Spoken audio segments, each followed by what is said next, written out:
Nah, pada pembahasan video kali ini, kita akan membahas teorema Pythagoras.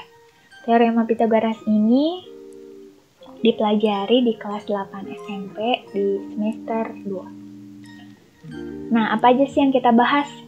Yang pertama adalah pengertian teorema Pythagoras, selanjutnya ada rumus Pythagoras, dan yang terakhir ada pembuktian teorema Pythagoras.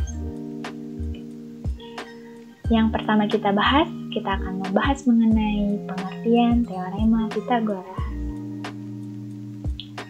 Sebelum kita masuk ke materi, kita kenali dulu asal-usul teorema Pythagoras sendiri. Nah, teorema Pythagoras sendiri dinamakan oleh seorang ahli matematika Yunani kuno yang bernama Bapak Pythagoras. Nah, di sini ada salah satu foto Bapak Pythagoras. Nah, Bapak Pythagoras ini dianggap sebagai orang yang pertama kali memberikan bukti teorema ini, yaitu teorema Pythagoras. Bapak Pythagoras ini lahir di Pulau Samos, Yunani Selatan pada sekitar tahun 580 sebelum Masehi. Selanjutnya, teorema Pythagoras itu sebuah aturan matematika. Jadi teorema Pythagoras itu adalah aturan matematika ya, yang bisa dipakai dalam menentukan panjang salah satu sisi dari suatu segitiga siku-siku. Nah, nanti ini ada aturannya ya, dalam menentukan panjang salah satu sisi dari segitiga siku-siku.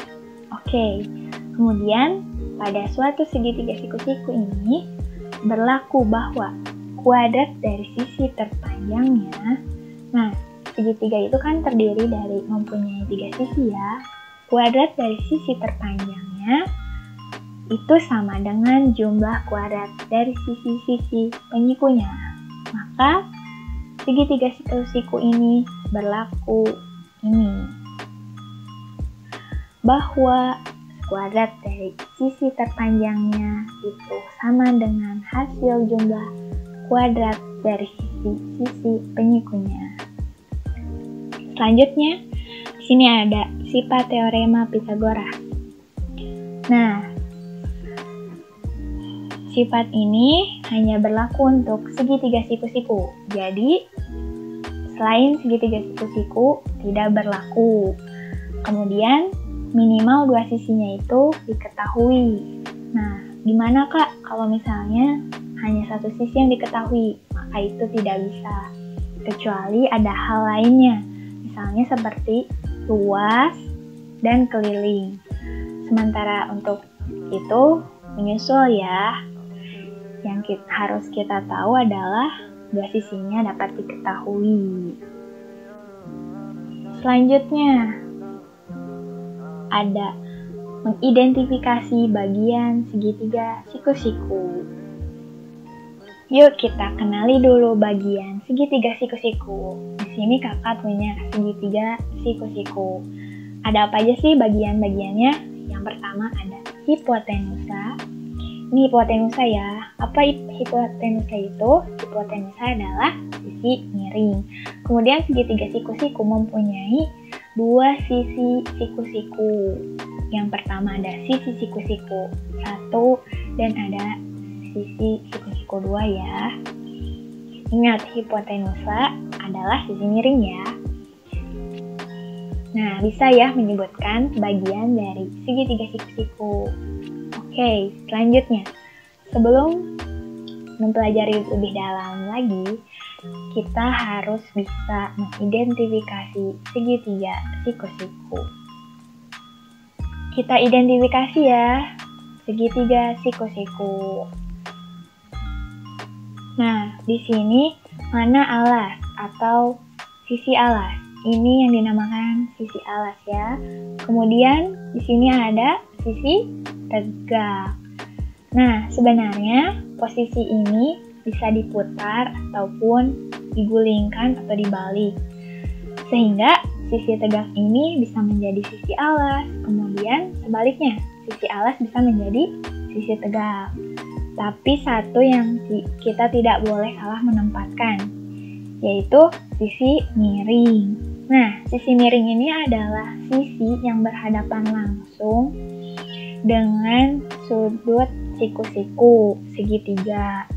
Nah, lambang siku-siku ini seperti garis kotak. Jika ada tanda ini, maka sudutnya siku-siku. Berapa besarnya sudut siku-siku? Besarnya sudut siku-siku adalah 90 derajat. Maka sisi yang berada di hadapan sudut siku-siku kita sebut dengan sisi miring. Oke, harus bisa ya teman-teman dalam menentukan mana bagian sisi-sisi segitiga siku-siku. Sehingga jika nanti posisinya dibalik atau diputar ataupun diganti namanya, kita tetap tahu mana yang sisi miring. Oke. Selanjutnya, yang kedua ada rumus Pythagoras. Rumus Pythagoras. Nah, kemudian kita bahas ya rumus Pythagoras. Rumus yang diperoleh dari materi teorema Pythagoras. Tadi apa sih teorema Pythagoras? Coba ingat kembali ya. Bahwa kuadrat dari sisi terpanjangnya adalah jumlah dari kuadrat sisi penyikunya. Dari pembelajaran teorema Pythagoras, sehingga kita bisa dapatkan suatu rumus bahwa C kuadrat. Nah, C-nya itu adalah sisi miring yang terpanjang yang ada di hadapan sudut siku-siku. Nah, C kuadrat ini adalah jumlah dari kuadrat sisi-sisi penyikunya. Penyikunya itu yang mana, Kak? Berarti sisi penyikunya adalah selain dari sisi miring, yaitu ada sisi A dan ada sisi B. Maka C kuadrat sama dengan A kuadrat ditambah B kuadrat. Inilah yang kita sebut rumus Pythagoras. Nah, rumus ini dapatnya dari mana, Kak? Kita dapatkan dari teorema Pythagoras yang sebelumnya tadi kita pelajari, bahwa jumlah kuadrat sisi terpanjang yaitu jumlah dari kuadrat dari sisi-sisi penyikunya, yaitu di sini sisi A dan sisi B. Maka muncullah rumus ini. Ini ya, C kuadrat sama dengan A kuadrat ditambah B kuadrat. Huruf-huruf ini bisa diganti ya, kadang bisa PQR atau MNO. Intinya bisa diganti apapun, ini hanya permisalan. Intinya kita tahu bahwa C kuadrat adalah sisi miring, yang mana sisi miring adalah sisi yang berhadapan langsung dengan sudut siku-siku. Nah, selanjutnya Kak, bagaimana jika sisi A yang ditanyakan? Nah, di sini ya, kita akan bahas. Nah, jika sisi A yang ditanyakan, maka rumusnya adalah A kuadrat sama dengan C kuadrat dikurangi B kuadrat. Rumus ini dari mana sih asalnya? Nah, asalnya dari rumus utama Pythagoras yang ini ya, tinggal dipindahkan ruas. Karena yang ditanyakan sisi A, maka kuadrat sisi A sama dengan, yaitu kuadrat sisi terpanjang dikurangi kuadrat sisi penyiku. Karena yang ditanyakan A, maka tinggal bersisa sisi penyiku yang B. Maka didapatkan rumus A kuadrat sama dengan C kuadrat dikurangi B kuadrat. Itulah rumus mencari sisi A. Kemudian Kak, bagaimana jika sisi B yang ditanyakan? Nah, ini nggak jauh beda sama sisi A. Kalau tadi ditanyakan sisi A, sekarang ditanyakan sisi B. Nah, rumusnya adalah B kuadrat sama dengan C kuadrat dikurangi A kuadrat. Dari mana rumus ini? Dari rumus utama Pitagoras. Dari sini ya, yang dipindahkan ruas.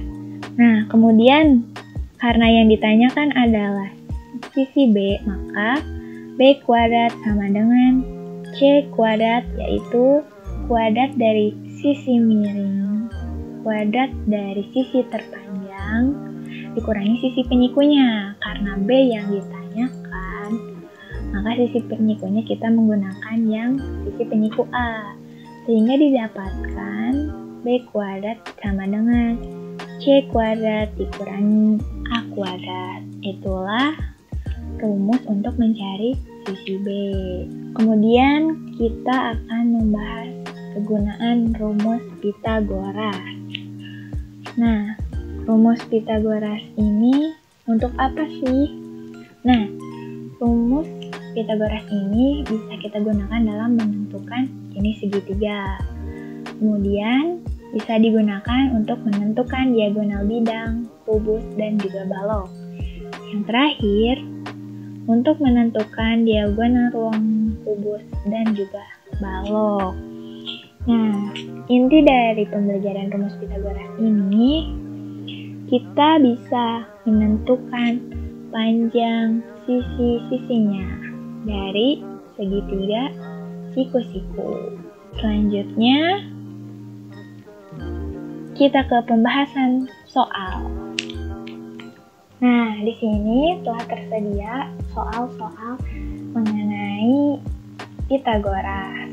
Sebelum itu, kakak ingin mengingatkan kembali bahwa teorema Pitagoras berlaku dalam menentukan panjang sisi segitiga siku-siku dan tidak berlaku jika segitiga yang lainnya.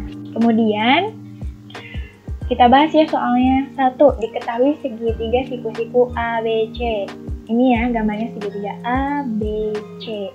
Dengan siku-siku di B yang digambarkan di bawah. Ini salah ya, bukan di samping, tapi di bawah. Nah, siku-siku di B. Nah, di sini ada simbol siku-siku seperti huruf L, sedangkan yang sebelumnya seperti garis persegi. Kemudian di sini kita diperintahkan, maka tentukanlah panjang AC. Di mana sisi AC? Nah, ini sisi AC-nya ya yang ditanyakan. Nah, di sini AC itu yang ditanyakan. Nah, AC di sini adalah kuadrat sisi terpanjang atau sisi miringnya. Kenapa disebut sisi miring? Karena berhadapan langsung dengan sudut siku-siku. Nah, bagaimana sih Kak menentukan panjang AC? Kita tidak harus terpaku pada rumus A, B, C, tapi kita bisa tentukan bahwa rumusnya kuadrat dari sisi miring adalah sama dengan jumlah dari kuadrat sisi penyikunya. Jadi, AC kuadrat sama dengan AB kuadrat ditambah BC kuadrat. Ini adalah rumus Pitagorasnya. Selanjutnya, yang kita lakukan adalah kita tinggal memasukkan dan mengganti variabel-variabelnya. Nah, di sini karena AC belum diketahui, maka kita tulis AC lagi. Kemudian, sisi AB. Karena AB sisinya telah diketahui, yaitu 8, maka kita tulis lagi 8. Dikuadratkan ya. Kemudian ditambah sisi penyikunya adalah BC kuadrat. Karena BC telah diketahui, maka kita tulis 6 dikuadratkan. Kemudian AC kuadrat sama dengan 64 ditambah 36. Maka AC kuadrat sama dengan 100. Nah, jika AC kuadrat sama dengan 100, maka AC berapa? Nah, AC-nya adalah akar dari 100.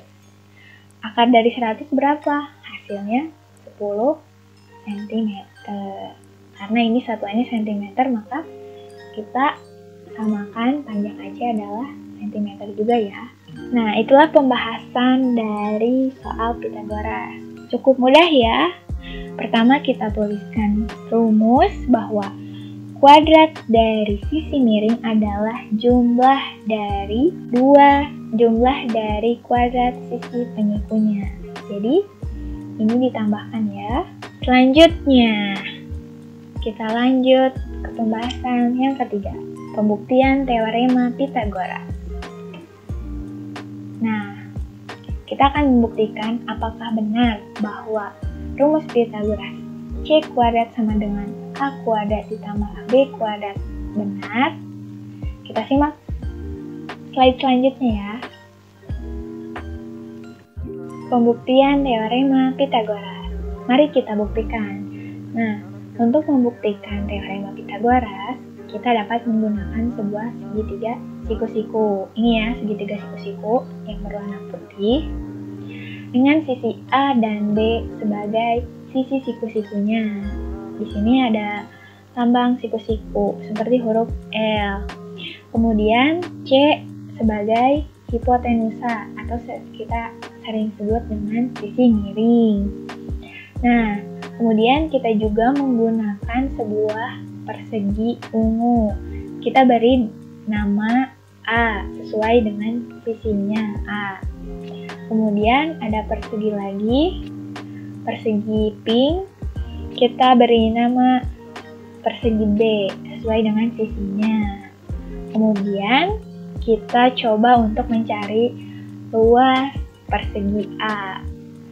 Seperti yang telah kalian ketahui, luas persegi A adalah sisi kali sisi atau S kuadrat. Nah, kita hitung ya sisinya berapa? 1, 2, 3, 4. Maka 4, kemudian sisinya sama, yang satu lagi 1, 2, 3, 4, maka 4 kali 4 atau 4 kuadrat. Kemudian hasil dari 4 kuadrat adalah 16. Setelah itu kita mencoba mencari luas persegi B. Persegi yang warna pink ya. Luas persegi B adalah rumusnya sisi kali sisi atau S kuadrat.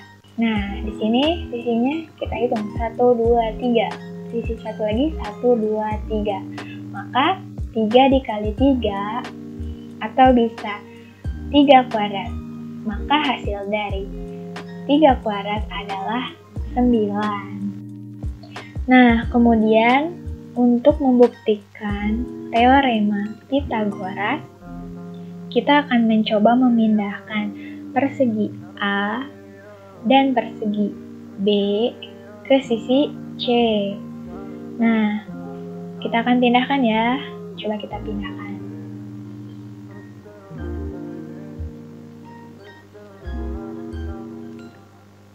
Nah, maka akan terbentuklah sebuah persegi baru yang kita beri nama persegi C. Selanjutnya, kita akan mencari luas dari persegi C, yaitu sisi kali sisi, atau C kali C, atau C kuadrat.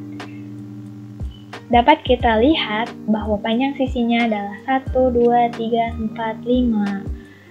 Maka, luas persegi C adalah 5 kali 5 atau 5 kuadrat. Hasil dari 5 kuadrat sendiri adalah 25. Nah, sesuai dengan bunyi teorema Pythagoras adalah pada segitiga siku-siku berlaku bahwa kuadrat sisi miring atau hipotenusa sama dengan jumlah kuadrat dua sisi yang lainnya, atau dapat dituliskan dalam bentuk C kuadrat sama dengan A kuadrat ditambah B kuadrat dengan C sebagai hipotenusa atau sisi miring, kemudian ada sisi A dan B sebagai sisi penyiku. Kemudian kita di sini sudah mempunyai nilai C kuadrat sama dengan A plus B kuadrat, di mana A kuadrat adalah 16, maka kita tulis 16, ditambah B kuadrat, hasil dari B kuadrat adalah 9, karena C kuadrat setelah diketahui maka kita tulis 25. Kemudian 16 ditambah 9 sama dengan 25. Maka terbukti bahwa pada segitiga siku-siku berlaku bahwa kuadrat sisi miring atau kita sebut hipotenusa sama dengan jumlah kuadrat dari sisi yang lainnya. Oke, semoga kalian bisa memahami ya, dan tentunya ilmu ini bermanfaat. Terima kasih kepada yang telah menyimak video. Kalau ada yang kurang paham, boleh disimak kembali videonya. Dan kalau masih paham, boleh ditanyakan di kolom komentar. Insya Allah akan dijawab.